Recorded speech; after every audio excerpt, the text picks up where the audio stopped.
창세기 9장 24절로 25절입니다.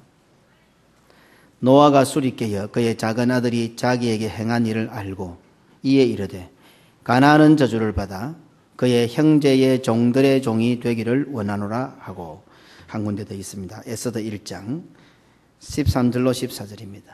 왕이 사례를 아는 현자들에게 묻되 왕이 규례와 법률을 아는 자에게 묻는 전례가 있는데 그때에 왕에게 가까이 하여 왕의 기색을 살피며 나라 첫자리에 앉은 자는 바사와 메대의 7 지방관 곧 가르스나와 세달과 아드마다와 다시스와 메레스와 마르스나와 머무간이라.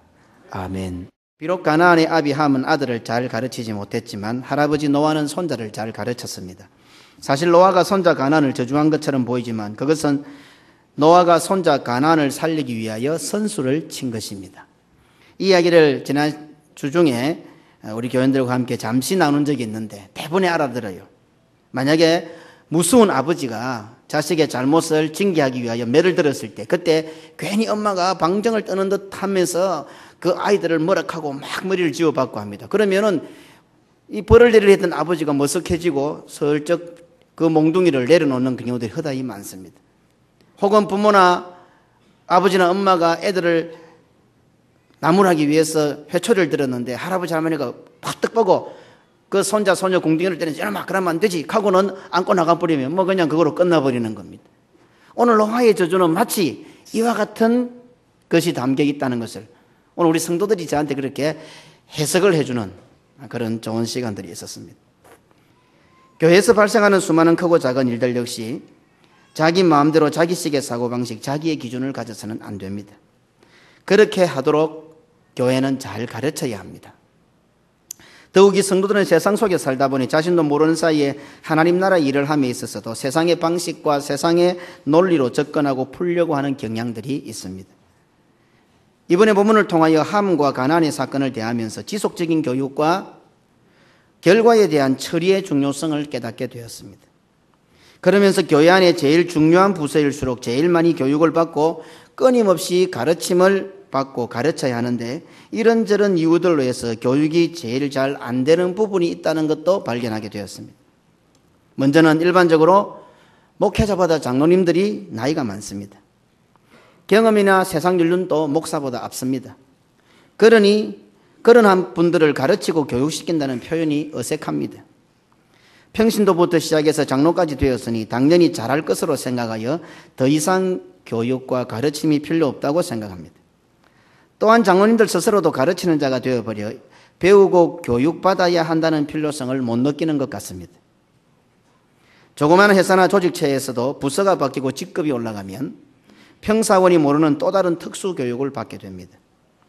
시베리아 벌판을 가로질러 달리는 개들이 끄는 수레를 보면 많은 개들 가운데 끄는 개가 제일 중요하다고 합니다. 그래서 리더계에게는 더 특수하고 중요한 교육을 시킨다고 합니다. 지난주 중에 어느 장로님과 대화를 하면서 부산 시내 부흥하는 교회들을 돌아다녀 보면 부흥하는 이유를 볼 때에 장로 집사 권사에 대한 교육이 매우 엄격하고 강도가 높은 것이 공통점이라는 말을 듣게 되었습니다. 그런 의미에서 우리 교회는 너무 자유롭게 풀어준 것 같다는 결론에 도달하게 되었고 100번 그 말에 동의가 되었으며 저희의 불찰을 발견하게 되었습니다. 부임해 오는 목사가 새로운 교육의 필요성을 갖는 것은 당연합니다. 하지만 대부분의 성도들이 공감하시겠지만 제가 부임해 오는 그 당시에 당면한 상황이 그런 것에 관심을 기울일 여유가 없었습니다. 그러면서 교육의 필요성을 절감은 했지만 그렇게 시간이 흘러왔습니다. 하지만 이번 함에 대한 설교를 준비하면서 느낀 점이 많습니다. 자칫 잘못하다가 내가 함이 되겠구나 하는 생각이 들었습니다. 장로님들도 하나님께서 나에게 맡기신 양들이요 내 자식들입니다. 하나님의 교회라는 수레를 끌어가는 데 제일 앞선 리더들입니다. 그래서 앞으로는 교육을 시켜야 되겠다는 생각입니다. 앞서서 수레를 끌어야 하는 집사님들과 권사님들에 대해서도 특수한 훈련을 시켜야 하겠다는 생각입니다. 그것이 저에게 주어진 매우 중요한 사명 중에 하나인 것 같습니다. 그래서 8월 15일, 14, 15일 1박 2일로 장로, 집사, 권사 수련회를 가지려고 합니다. 교육과 가르침을 받고 안 받고 순종하고 불순종하고는 그 다음인 것 같습니다. 일단 하나님께서 명령하신 대로 교육하고 가르치는 것이 우선인 것 같습니다. 이것은 꼭 항존 직원에만 국한된 것은 아닙니다. 일반 성도들이나 학생들에게도 동일하게 적용할 수 있습니다. 당장에는 별로 필요 없는 것 같은 내용일지라도 앞으로 교회의 항존 직원이 되고 당회원이 될 것이기 때문에 그런 차원에서 주일 예배나 공적 예배 틈틈이 교육시킬 생각입니다. 그것이 하나님께서 목회자 인재에게 주신 사명이기 때문입니다. 어떻게 해야 하는지 가르치지도 않았다면 잘못하는 것에 대한 책임이 목회자에게 있을 것입니다. 하지만 바르게 교육하고 가르쳤으면 잘하게 될 것이고 잘하지 못한다 해도 그 사람은 내가 잘못되었구나라고 하는 정도는 알게 될 것입니다. 사실 이 교회에 부임한 후 계속해서 이런 고민을 해왔는데 마치 하나님께서 응답이라도 하시는 듯 이 말씀이 오늘 우리들에게 주어지고 있습니다. 그러니 이 자리에 앉아있는 모든 성도들뿐만 아니라 특히 항존직에 있는 자들, 장로님들과 집사님들, 권사님들 모두들은 목회자의 말로 듣지 말고 하나님의 음성으로 들으시기를 바랍니다. 우리가 이 세상 속에서 살아가고 있기에 이 세상의 논리와 법과 이치를 따를 수밖에 없습니다. 우리나라에 있는 수많은 다른 나라의 대사관 직원들은 기본적으로 우리나라에 있기에 우리나라의 이치를 따릅니다. 외국인들이라 하더라도 교통법규를 지켜야 합니다. 또 이 나라의 모든 체제를 따라야 합니다. 하지만 각국의 대사관과 직원들은 비록 우리나라의 대사관을 설치하여 있다고 하더라도 그들의 시민권이 우리나라가 아니고 자기 자국에 있다 하더라도 이곳에서 살기에 적어도 기본적인 법은 지켜나가야 합니다. 그렇지만 그들에게는 이 대한민국의 법보다 더 우선되는 논리나 법이나 이치가 있습니다. 그것은 자신들을 파견하고 사명을 맡긴 본국의 논리와 이치와 법이라는 것을 우리는 잘 압니다. 비록 한국에 있고 한국에서 채용된 사람이라 하더라도 시민권이 한국인이라 할지라도 외국 대사관에 근무하는 사람은 그 대사관에 근무하는 한 그 대사관에 속한 자국의 논리와 이치를 우선해야 합니다. 우리 성도들 역시 이 세상에 발을 붙이고 살아갑니다. 그래서 이 세상의 이치와 논리와 법에 따릅니다. 하지만 그것보다도 우선되는 것이 있습니다. 우리는 하늘나라의 백성이요 하늘나라에서 파견된 자들입니다. 그러니 당연히 이 세상에서 살지만 이 세상의 이치나 논리나 법보다도 하늘나라의 이치나 논리나 법이 우선되고 중요시 되는 사람들입니다. 우리 교회 안에는 여러 기관과 조직이 있습니다. 각 기관들마다 독특한 취향이 있고 또 특색이 있고 사명이 있습니다. 구성원에 맞게 기관을 운영하다 보니 나타나는 형태는 서로 다르고 어떤 때는 기관들마다 조금 반대되는 듯한 성향을 가지고도 있습니다. 하지만 분명히 알아야 됩니다. 그 기관과 그 기관의 독특성을 위해서 교회가 있는 것이 아니라 교회를 위해서 그 기관들이 있고 독특성이 유지되고 있다는 사실입니다. 아무리 그 기관만의 독특성이 있고 그것이 중요하다 하더라도 교회에 유익하지 못하고 교회의 방침과 대치되면 그 기관은 존재 자체가 무의미합니다. 대사관을 설치하고 대사를 파견했지만 자국의 이익을 위해서 하지 않고 반하는 일을 하게 될 때는 대사관 철폐를 하고 대사는 소환을 합니다. 당회나 재직회, 공동의회도 마찬가지입니다. 당회를 위해서 교회가 있는 것이 아닙니다. 교회의 일을 위해서 당회가 있고 당회원이 있는 것입니다. 교회 일을 하다 보면 의견 차이나 견해 차이가 있을 수 있습니다. 바울과 바나바 같은 분들도 사역에 있어 다툼이 있었습니다. 그런데 그분들은 단순히 자신들의 견해나 의견 때문이 아니라 복음을 전하는 것 때문에 그들이 다투었고 또 주 관심사였습니다.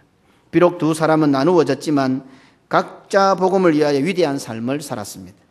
그런데 오늘날 한국 교회는 그렇지가 못합니다. 자신의 견해나 의견이 최고입니다. 그것 때문에 열을 받고 싸우고 분쟁을 일으킵니다. 그리고 결국 관철이 되지 않으면 교회도 신앙도 다 내팽개쳐 버립니다. 당회나 공동의회는 최고 의결기관입니다. 교회 안에 있는 최고의 의결기관입니다. 하지만 당회도 공동의회도 교회와 복음을 위해 존재하는 것이지 당회와 공동의회의 결정을 위해서 교회가 존재하는 것은 아닙니다. 교회의 가르침은 성도에게 있어서 기본입니다. 하나님께서는 이스라엘 백성들을 출애굽시키신 후 모세에게 명령하신 것 중에 대부분이 백성을 가르치라 하는 것이었다는 사실을 잊어서는 안 됩니다. 출애굽기 24장 12절로 여호와께서 모세에게 이르시되 너는 산에 올라 내게로 와서 거기 있으라. 내가 그들을 가르치도록 내가 율법과 계명을 친히 기록한 돌판을 내게 주리라. 레위기 10장 11절에 또 나 여호와가 모세를 통하여 모든 규례를 이스라엘 자손에게 가르치리라. 신명기 4장 1절에 이스라엘아 이제 내가 너희에게 가르치는 규례와 법도를 듣고 준행하라. 그리하면 너희가 살 것이요 너희 조상의 하나님 여호와께서 너희에게 주시는 땅에 들어가서 그것을 얻게 되리라. 신명기 4장 10절에 내가 호렙산에서 내 하나님 여호와 앞에 섰던 날에 여호와께서 내게 이르시기를 나를 위하여 백성을 모으라. 내가 그들에게 내 말을 들려주어 그들이 세상에 사는 날 동안 나 경외함을 배우게 하며 그 자녀에게 가르치게 하리라 하시매. 신명기 6장 7절로 9절에 내 자녀에게 부지런히 가르치며 집에 앉았을 때에든지 길을 갈 때에든지 누워 있을 때에든지 일어날 때에든지 이 말씀을 강론할 것이며 너는 또 그것을 내 손목에 메어 기호를 삼으며 내 미간에 붙여 표를 삼고 또 내 집 문설주와 바깥문에 기록할지니라. 디모데전서 5장 17절에 잘 다스리는 장로들은 배나 존경할 자로 알되 말씀과 가르침에 수고하는 이들에게는 더욱 그리할 것이니라. 함은 아들 가나안을 잘 가르치지 못했습니다. 혹 잘 가르쳤다 해도 아이들은 잘못할 수 있습니다. 그때 함은 아비로서 마땅히 해야 할 일을 하지 못했습니다. 그래서 함은 아버지 노아의 입에서 이름이 제외되었고 함이 하지 못했던 사명을 할아버지 노아가 감당하게 되었던 것입니다. 장로님들과 집사님들, 권사님들은 일반 성도들이 모르는 헌신과 수고를 아끼지 않는 분들입니다. 그리고 성도들에게 본을 보이고 잘 가르쳐서 교회와 신앙생활에 도움을 주고 있습니다. 하지만 헌신하고 희생하여 잘 가르쳐도 마치 찬송과 후렴처럼 문제와 어려움들이 교회 안에서 발생합니다. 바로 그 순간에 대부분이 함처럼 반응해버리는 경우가 많습니다. 가나안의 잘못을 할아버지 노아에게로 돌리는 것입니다. 가나안이 저주받은 이유를 할아버지가 벌거벗고 누워있었기 때문이라고 이유를 삼는 것입니다. 노아가 손자 가나안을 저주한 사건에 대해서는 오늘로서 끝을 맺게 될 것입니다. 어쩌면 오늘까지 우리는 이 본문에 대해서 많은 부분에 궁금해했고 의문을 가졌고 오해했을 것입니다. 어떻게 벌거벗고 술에 취해 있을 수 있단 말인가? 사건의 원인자는 노아이면서 왜 아무 죄가 없는 손자 가나안을 저주한단 말인가? 홍수 심판이 끝나고 노아는 하나님과 언약을 갱신하였습니다. 그러니 노아에게는 아담과 하와에게 주어졌던 구원을 향한 하나님의 사명이 이제 자신에게 계승된 겁니다. 이 세상에는 자신과 자신의 세 아들 외에는 아무도 없습니다. 그러니 1차적으로 노아에게 주어진 막중한 사명은 뱀의 머리를 상하게 할 여인의 후손이 오시기까지 다시는 뱀의 미혹을 받지 않도록 하게 하는 것과 홍수 심판을 초래할 만한 죄를 짓지 않도록 하는 것이었습니다. 장차 자신과 자신의 후손을 통하여 나타날 여자의 후손, 진정한 구원의 약속에 충만해 있었던 노아였습니다. 그것이 무엇인지 정확하게는 알 수 없지만 가나안의 죄는 바로 이 노아의 그 언약에 위배되는 것임이 분명합니다. 말씀을 통하여서 약속이 주어질 때에 반역의 역사도 함께 일어납니다. 은혜의 역사가 일어날 때에 불순종의 역사도 함께 일어납니다. 그래서 성경은 우리 속에 영의 소욕과 육의 소욕이 공존한다고 했습니다. 은혜가 있는 곳에는 다 은혜만 있는 것이 아니라 은혜가 있는 곳에는 이와 같이 원망과 불평의 역사도 함께 일어나게 됩니다. 그러니 우리는 항상 하나님 편에, 광명의 편에, 옳은 편에 설 수 있도록 노력을 해야 합니다. 노아가 술에서 깨어나자마자 손자 가나안을 저주해야만 했을 정도였습니다. 그것이 무슨 죄인지는 분명히 모르지만 말입니다. 이에 이르되 가나안은 저주를 받아 그 형제의 종들의 종이 되기를 원하노라. 가나안의 아비 함은 아들 가나안의 잘못에 대하여 바르게 처신하지 못했습니다. 하지만 할아버지 노아는 손자 가나안의 잘못에 대하여 가나안이 살아날 수 있도록 신속하게 처신했습니다. 사실 노아가 손자 가나안을 저주한 것처럼 보이지만 그것은 노아가 손자 가나안을 살리기 위하여 선수를 쳤던 것입니다. 우리가 잘 아는 것처럼 엘리 제사장에는 아들들이 있었습니다. 그런데 엘리 제사장의 아들들은 악을 행하고 불신앙의 행동을 일삼게 됩니다. 그런데 아버지 엘리 제사장은 아들들을 바르게 가르치지 못했고 그 결과에 대해서도 바르게 처신하지 못했습니다. 사무엘상 2장 29절에 너희는 어찌하여 내가 내 처소에서 명한 내 제물과 예물을 밟으며 내 아들들을 나보다 더 중히 여겨 내 백성 이스라엘에 드리는 가장 좋은 것으로 너희들을 살찌게 하느냐. 그리하여 결국 하나님께서 친히 손을 대십니다. 사무엘상 2장 31절로 34절에 보라, 내가 내 팔과 내 조상의 지팔을 끊어 내 집에 노인이 하나도 없게 하는 날이 이를지라. 이스라엘에게 모든 복을 베푸는 중에 너는 내 처소의 환난을 볼 것이요 내 집에 영영토록 노인이 없을 것이며 내 제단에서 내가 끊어버리지 아니할 내 사람이 내 눈을 쇠잔하게 하고 내 마음을 슬프게 할 것이요 내 집에 출산되는 모든 자가 젊어서 죽으리라. 내 두 아들 홈니와 비누아스가 한날에 죽으리니 그 둘이 당할 그 일이 내게 표징이 되리라.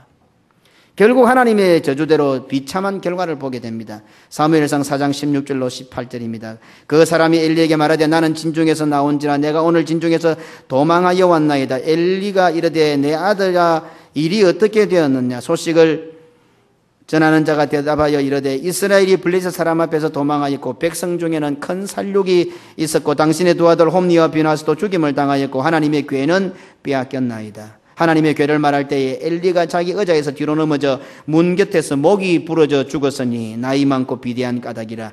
그가 이스라엘 사사가 된 지 40년이었더라. 하나님께서 직접 저주하시고 하나님께서 직접 손을 대시면 이와 같이 무서운 것입니다. 노아가 손자 가나안을 저주한 것을 보면 가나안 자신으로 보아서는 단순한 실수라 할지라도 하나님께서 보실 때 그 일은 하나님을 분노하게 하는 일이 분명하였습니다. 하나님의 명령을 개혁하는 일이었음이 분명하며 추상과 같은 하나님의 저주가 막 임하려고 하는 상황이었습니다. 그래서 하나님 가까이에서 하나님의 기색을 살피며 하나님의 의중을 간파하고 있던 믿음의 사람 노아는 선수를 쳤던 것입니다. 마치 하나님께서 번개를 들어 가나안의 머리 위에 내리치시려고 하는 그 순간에 노아가 짝대기를 들고 가나안의 머리를 탁 때려버리는 거예요. 이놈아! 그러니 노아의 저주를 가만히 들여다보면 그 속에 가나안이 살 수 있는 구원을 얻을 수 있는 방법이 숨어져 있습니다. 이에 이르되 가나안은 저주를 받아 그 형제의 종들의 종이 되기를 원하노라. 그렇습니다. 사실 가나안은 형제의 종들의 종이 되기만 하면 살아납니다. 구원을 받을 수 있습니다.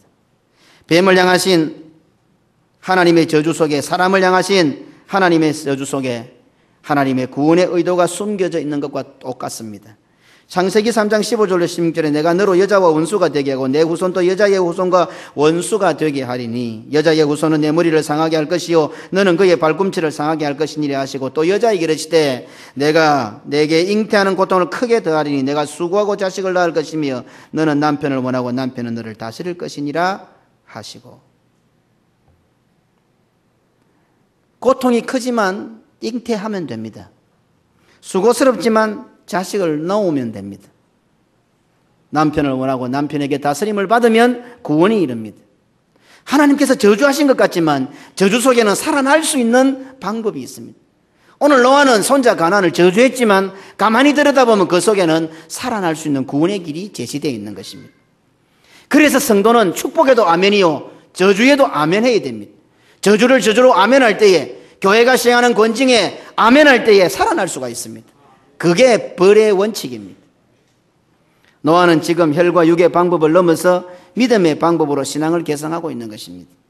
미가서 7장 6절에 아들이 아버지를 멸시하며 딸이 어머니를 대적하며 며느리가 시어머니를 대적하리니 사람의 원수가 곧 자기의 집안 사람이로라.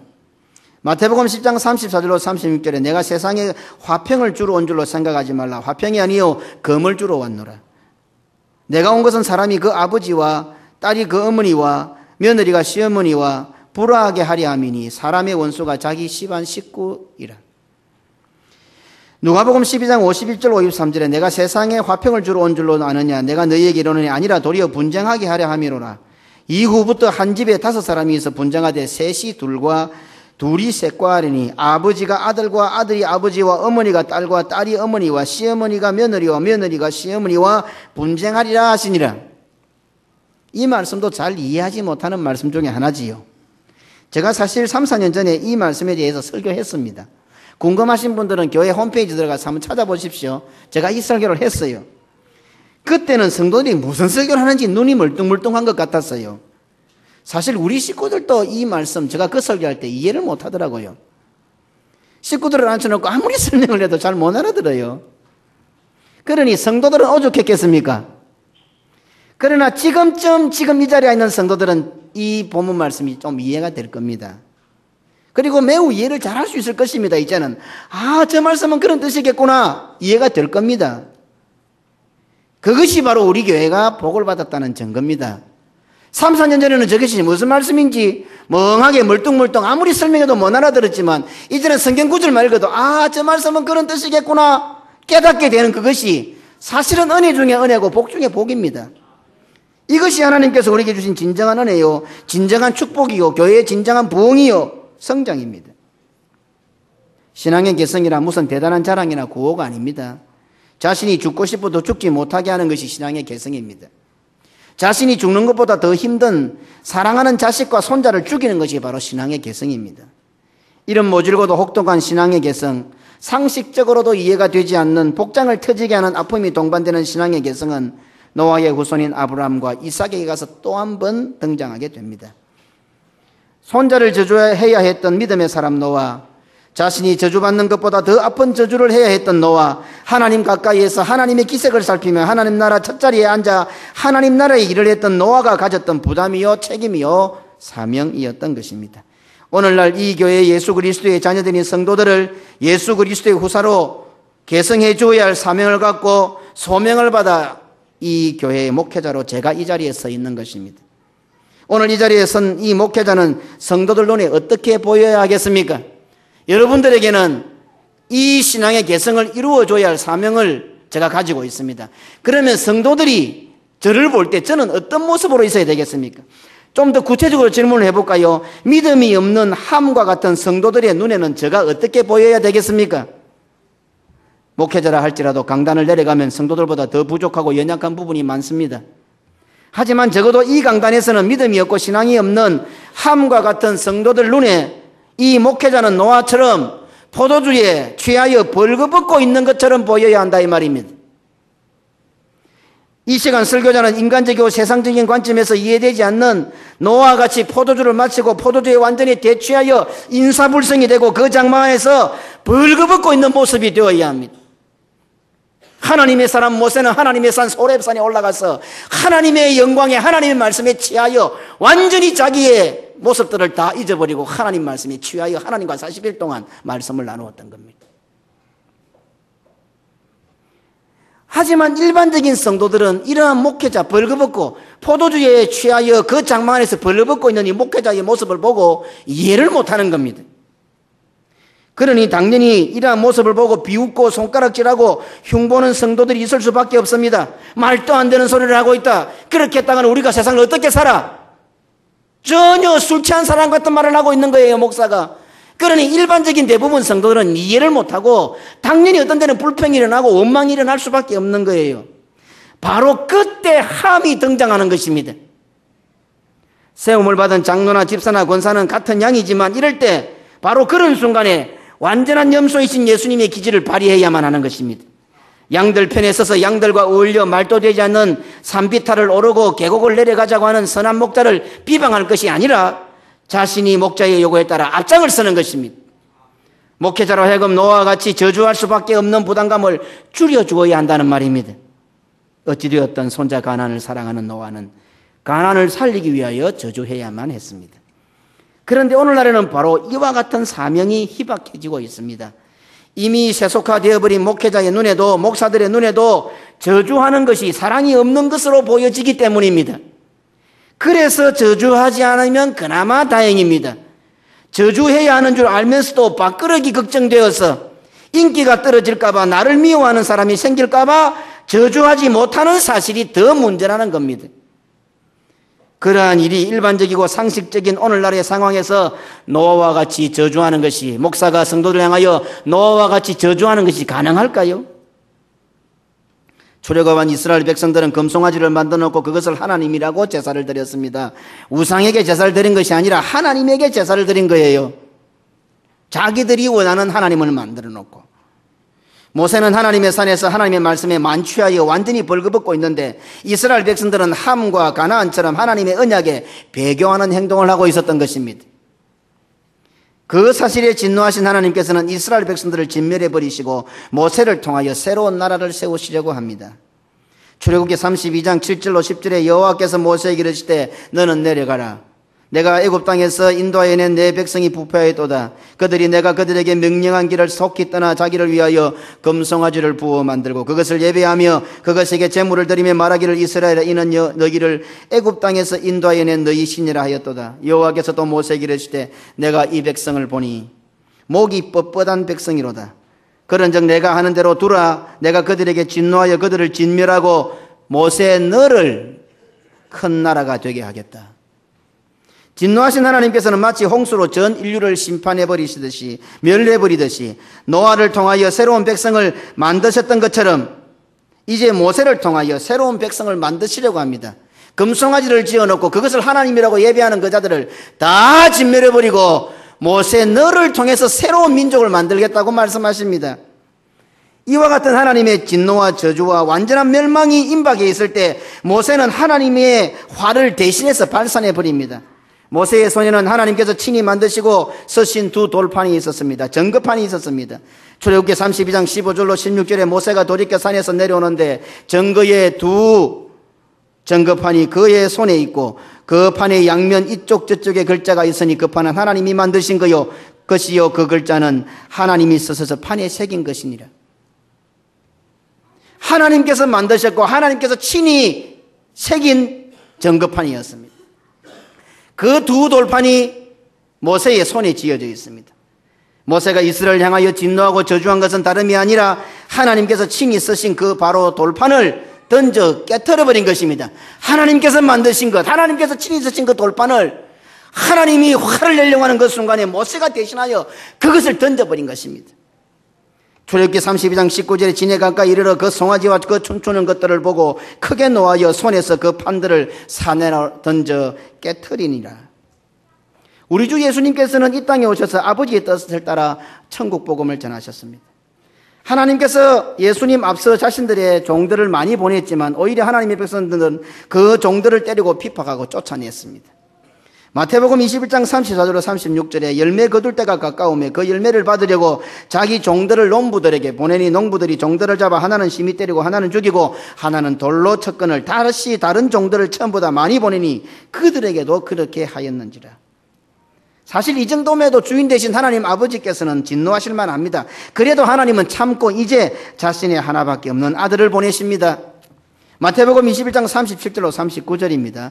후에 자기 아들을 보내며 이르되 그들이 내 아들을 존대하리라 하였더니 농부들이 그 아들을 보고 서로 마르되 이는 상속자니 자 죽이고 그의 유산을 차지하자 하고 이에 잡아 포도원 밖에 내쫓아 죽였느니라. 그 결과는 어떻게 되겠습니까? 아들까지 보내셨는데도 그것도 안 되면 끝이지 않습니까? 금송아지를 만들어 놓고 그것을 하나님이라고 예배드리며 잔치를 부리고 있는 백성들입니다. 자기들이 원하는 대로 하나님을 만들어서 그 앞에 예배를 드리고 헌신 충성을 다짐하고 있는 것입니다. 하나님의 생각, 하나님의 입장은 전혀 고려하지 않습니다. 오늘 이 자리에는 우리가 세상에 살던 내 생각과 내 기분과 내 감정을 가지고 올라왔지만 이 종을 땅치고 묵도하는 순간에 이제부터 하나님 중심으로 모든 것을 전환하겠습니다 라고 하는 것이 바로 예배입니다. 그런데 이 예배에 찬송과 기도와 말씀을 들으면서 모든 것이 하나님 입장으로 바꿔져야 되는데 다 그것을 내 입장에서 말씀을 듣는 거예요. 마치 내가 팝콘을 들고 극장에 와서 편안한 의자에 앉아서 하나님 보고 기적을 한번 일으켜보라는 겁니다. 목회자에게 멋진 말을 한번 해보라는 겁니다. 좋으면 하나님 받을 끼고 안 좋으면 내가 싫을 거다 이겁니다. 예배 시간은 뭡니까? 세상에 있던 내 기준과 내 중심과 내 기분과 내 판단과 내 취지와 내 행편들 다 내려놓고 이제 음악이 열려서 주님 앞에 일어서서 예배를 드리는 순간에 우리는 모든 것 내려놓고 하나님 입장에서 하나님 관점에서 하늘의 관점에서 말씀 중심하여 하나님 중심하여 우리가 예배를 드리겠습니다. 그것이 예배지 않습니까? 그런데 이스라엘 백성들은 금송아지를 만들어 놓고 자기가 좋아하는 하나님 만들고 자기가 은혜 받는 대로 춤추고 놀고 있는 거예요. 그러면서도 예배를 드리고 있다고 생각하고 있는 거예요. 그 예배 드리는 현장에 하나님은 진노하시려고 하는 거예요. 왜 예배 드리는데 하나님이 화를 내리시나? 우리는 이렇게 반문하겠지요. 하나님으로서는 이제 더 이상 방법이 없습니다. 바로 그때 예수님께서는 하나님 아버지 곁에서 하나님 아버지의 기색을 살피고 계셨습니다. 에서더 1장 13절로 14절에 왕이 사례를 아는 현자들에게 묻되 왕이 규례와 법률을 아는 자에게 묻는 전례가 있는데 그때 왕에게 가까이하여 왕의 기색을 살피며 나라 첫 자리에 앉은 자는 예수님께서는 아버지의 저주 앞서 먼저 용단을 내리십니다. 자신이 이적과 기적을 베풀면서까지 끝도 없이 가르치고 책망하고 저주했건만 하나님의 백성이란 자들은 돌이키지를 않았습니다. 결국 그들은 자기들이 원하는 대로 금송아지를 하나님으로 만들어 그 앞에 하나님께 드려야 할 예배를 드렸습니다. 이제 완전히 끝장나는 순간입니다. 하나님으로서도 더 이상 이제 참을 수가 없습니다. 이제 그 위에 불을 내리고 땅을 갈라지게 해서 멸절을 시키고 새로운 하나님의 백성을 만들어야 될 순간이 되었습니다. 바로 그때 금송아지 위로 무시무시한 한 돌판이 날아듭니다. 예수님 자신이 그 금송아지 위에 몸을 날리신 것입니다. 예수님이 친히 돌판이 되어 말씀이신 예수님이 친히 그 전급판이 되어 그 금송아지 위로 훌쩍 날아가서 그 위에서 깨트려 부수어져 버린 것입니다. 예수님께서 그 십자가 위로 던져져서 예수님이 그 위에서 친히 깨어지고 부수어진 것입니다. 지금 이 시간에도 우리 주님께서는 우리를 살리기 위하여 돌판이 되셔서 이 강단에서 연약한 목사 입을 통하여 여러분들 머리 위로 던져지고 여러분들 머리 위에서 부수어지고 깨어지고 있습니다. 저도 부족한 목사이지만 우리 부산개금교회와 속한 성도들을 살리기 위하여 본문에 나타난 노아의 심정으로 크게 노하고 있는 것이며 예수님처럼 지금 이 강단에서 볼품은 없지만 하나의 적은 돌이 되어 여러분의 머리 위로 던져져 깨트려지고 부수어지고 있는 것입니다. 가나안은 저주를 받아 그의 형제의 종들의 종이 되기를 원하노라. 우리 주 예수 그리스도의 은혜와 아버지 하나님의 무한하신 사랑과 함께하심과 인도하심이 우리 모든 성도들 머리 위에 영원토록 함께 있을지어다. 아멘.